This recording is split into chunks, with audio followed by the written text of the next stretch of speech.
incredible. You put these glasses on in the normal sun of the day, you can't see a thing. Can't see a thing. But when you look at the sun, you will be protected. Administrator, thank you so much. We really appreciate your time here. And now we're going to head it back over to James at the Eclipse board. Whew, yeah, the countdown is on. Just a few moments left until the eclipse makes landfall in Mazatlán, Mexico. Right here, you can see where that eclipse totality shadow is right here. It's going to continue moving very rapidly onwards to Torreon, where we also have a live feed covering all of this event. Super excited for that big moment. And let me actually just go to our moon board here, and we can play through this at 60 times speed. I'll zoom in a little bit here.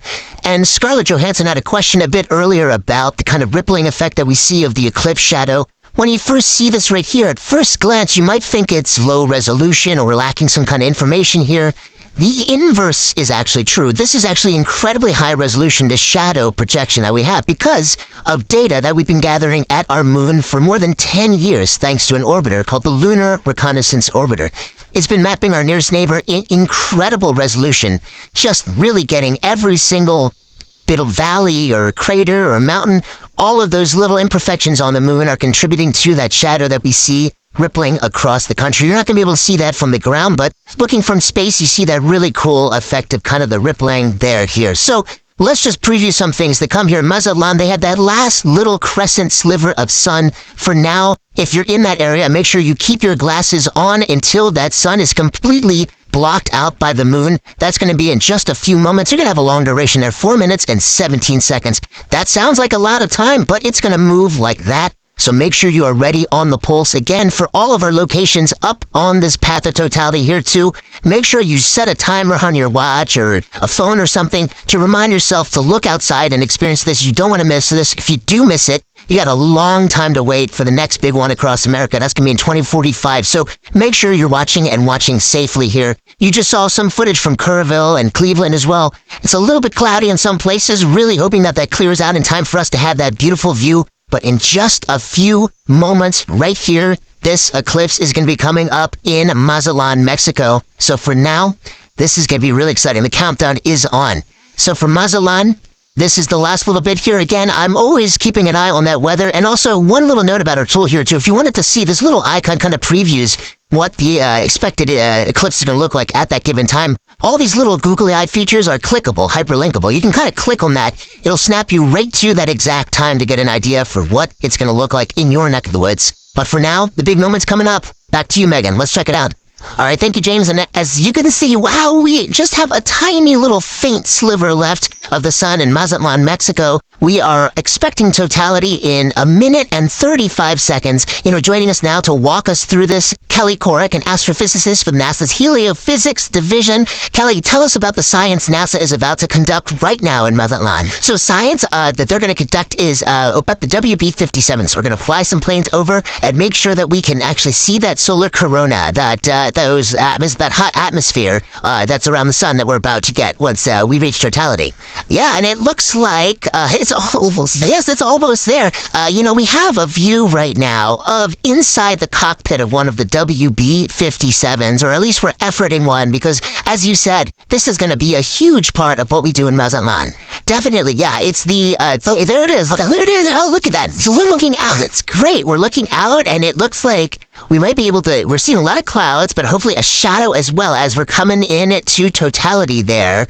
And so, yeah, so these WB-57s are carrying 3 different instruments or 3 different experiments, 2 to look at the sun and 1 to look at our atmosphere, because our atmosphere actually responds to the eclipse. And we're trying to figure out how that ionosphere, that layer of the atmosphere, actually responds to it. And you said it does look like there's already a shadow over land, We also have a shot, and we'd like to pull that up now, a shot of the coast and the fact that it's already going on over. And you know what's really cool about all of this is we do have eyes all over this thing because we are collecting so much data. Yeah, definitely. I mean, we have the stuff here. We also have rockets on the other side of the country being launched. So again, study that. Oh, look at that. There's the diamond ring. That's right. We're not there, but I feel the energy. It's just launching it. Yeah, so this is because of the craters and the peaks and valleys of the moon, we're seeing the last bits that are just getting through, and now we're getting to totality.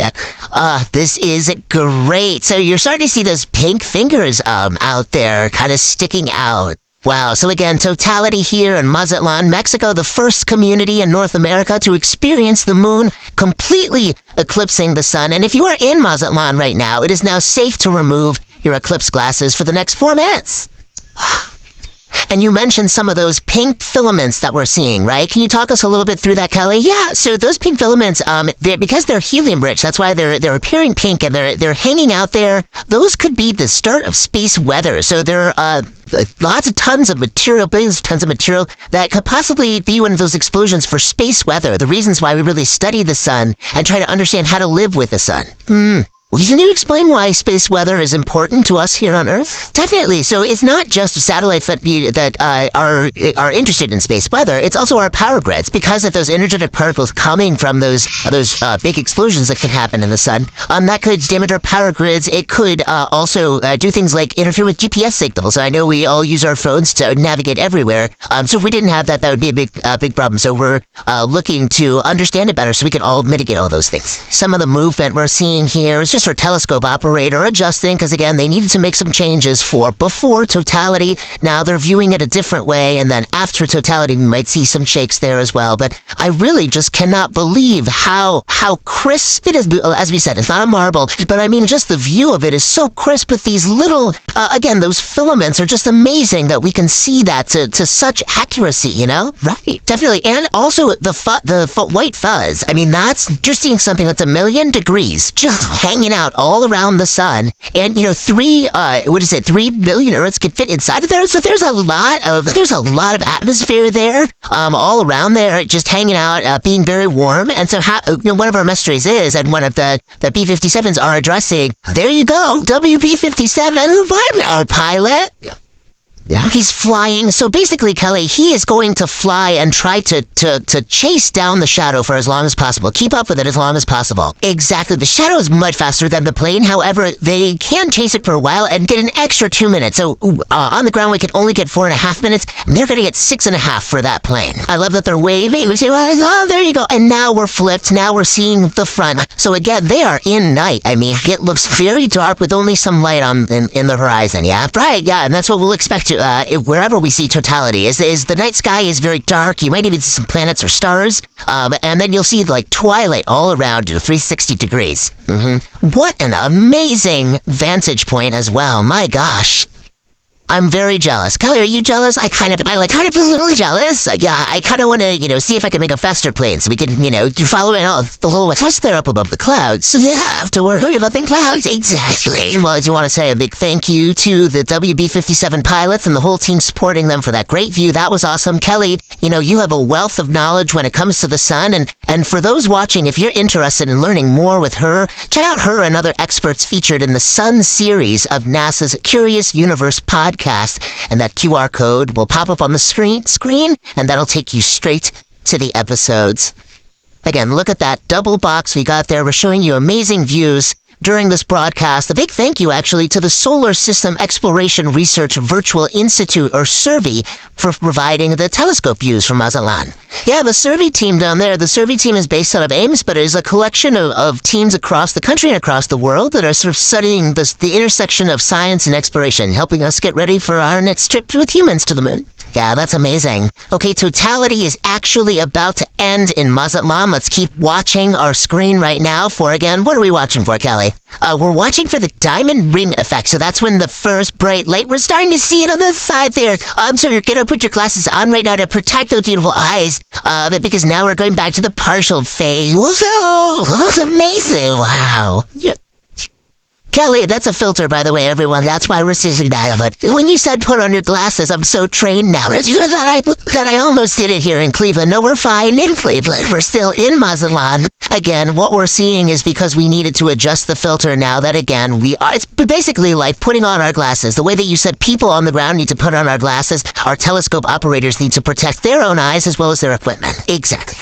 Well, thank you so much, Kelly. I really appreciate your time here with us. It was so fun to learn about the science and actually see the first eclipse come for North America here. So thank you so much.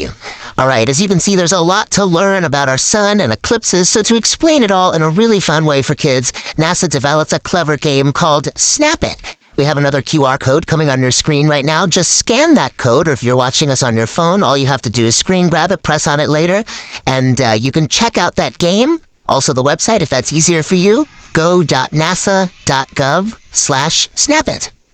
Okay, so NASA can predict the total solar eclipse's path to a high degree of accuracy because of a spacecraft that launched nearly 15 years ago. The same spacecraft is now helping our Artemis 2 astronauts who'll be orbiting the moon next year.